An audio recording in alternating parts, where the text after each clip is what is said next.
Good morning and welcome to my 38th weekly video living with Alzheimer's.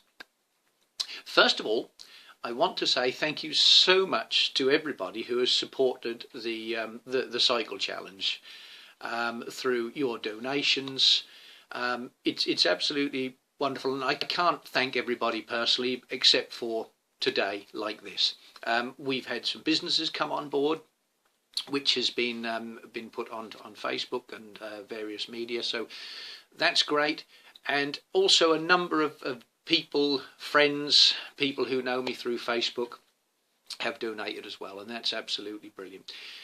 We want to get the figure up as much as possible, and I know that I'm sure that it will happen, and that's absolutely wonderful, and I can't thank people enough for what they're doing for this wonderful cause. Okay, now today I want to talk a little bit about the simple things becoming more complicated and more difficult, the easy tasks, and the problems with having Alzheimer's, and the normal simple task becoming more and more complicated. Now, one thing that springs to mind is that this morning, I think it was, my wife asked me to put a stamp on an envelope that she wanted to stick a letter in the post, birthday card. So I got the stamp out and went to put it on the envelope, and I couldn't remember where the stamp went on the envelope. And I think I put it in entirely the wrong place. And it's difficult because I knew where the stamp went on the envelope, but I knew that I didn't know. And this ties in with the question that somebody asked me during the week through private messenger. And the question was, do I remember that I forget? And the answer to that is yes. Now, I knew that I remembered where the stamp went on the envelope at some stage, because I've done thousands of stamps on envelopes through my business. But yet I couldn't remember where it went, so I knew that I had forgotten where it went, but I put it where I thought it was, which was in the wrong place. And that's the same with remembering whether I'm left or right-handed. When I lay the table in evening times, or when I pick up my knife and fork, I'm not sure if I'm left-handed or right-handed. I can't remember until I start using the knife and fork. And then I realise that maybe it's a little difficult, and maybe I've got it the wrong way around. And I believe I mentioned once before about signing my name. I can't remember what my name looks like when I sign it, so I just write my name. Writing is another thing. I can't remember if I'm left or right-handed. And until I pick the pen up, in actual fact, it feels as comfortable in either hand, but until I start writing, then I realise that it's not quite so easy with one as it is the other. Now, these things shouldn't be embarrassing, but for somebody like me, they are. And I'm sure that similar things happen to many other people with Alzheimer's and are equally embarrassing. And we try to hide these things. We try to cover these things up, but it's not always easy. Now, having this condition is not my fault, it's not anybody's fault, but it's still embarrassing because I ran a business, I'd done all the things that many people do, and I was the head of the household and all of that sort of stuff. And now I can't take 2 from 5.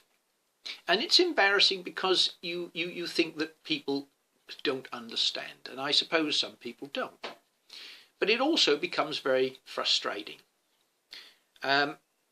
Things in the kitchen. I forget where things are in the kitchen. I forget where they should be. But yet the ironic thing is that some things stay lodged in my mind. Some things never leave my mind. And one of the things that I have found, and I'm sure this is common with many other people that have stayed in my mind, is the lyrics to songs. As soon as a song comes on the radio, or as soon as I hear it, I can remember the words. And it doesn't matter whether it's going back to my teenage years or whatever it is. It's there. And that, yeah, that's a very, very strange thing. But like I say, the problem with the embarrassment is that to try and put you into a place of somebody like myself. You imagine if all of a sudden you couldn't do a very simple mathematic sum, or you couldn't make a cup of tea in the right order, or you didn't get the procedure right, or you couldn't remember if you were right-handed or left-handed, or if somebody asked you to sign your name and you couldn't do it. And you have, everybody says they have all these senior moments, or oh, I got a mental block, I can't think. Well, you imagine what it's like to do that every day, and to have to live with that every day, all the while. It becomes very embarrassing, and it becomes very frustrating. And it's no wonder that people like me sometimes get a little fraught and a little upset about these things, because, you know, putting a stamp on an envelope, how simple is that? And yet, how complicated can it be? But it is. The simple things turn out to be the most complicated things. And that is the frustration of it. So what do I do to try and help with this frustration? Well, I suppose one thing is I don't worry about it, or try not to worry about it, even though it is embarrassing.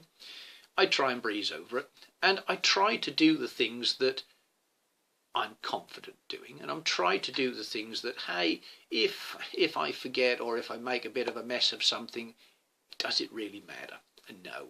And I think things out in the garden and cycling and that sort of thing, if I get a bit lost or mislaid, I always get home. So I suppose trying to put a positive spin on all of the sort of negativity that goes or can go with having Alzheimer's, they are the positive sides of it. Try to focus on the things that we can do and not worry so much about the things that we always can't do.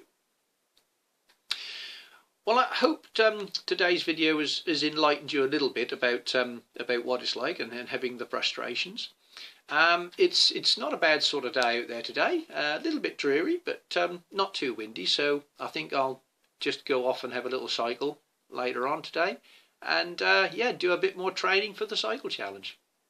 Well, as always, and I do remember this, have a great weekend, have a wonderful week, and I'll look forward to seeing you here again next week. And like I've said before, if I can't remember to sign my name, I will say, this is Peter signing out. Thank you very much for listening. Bye-bye.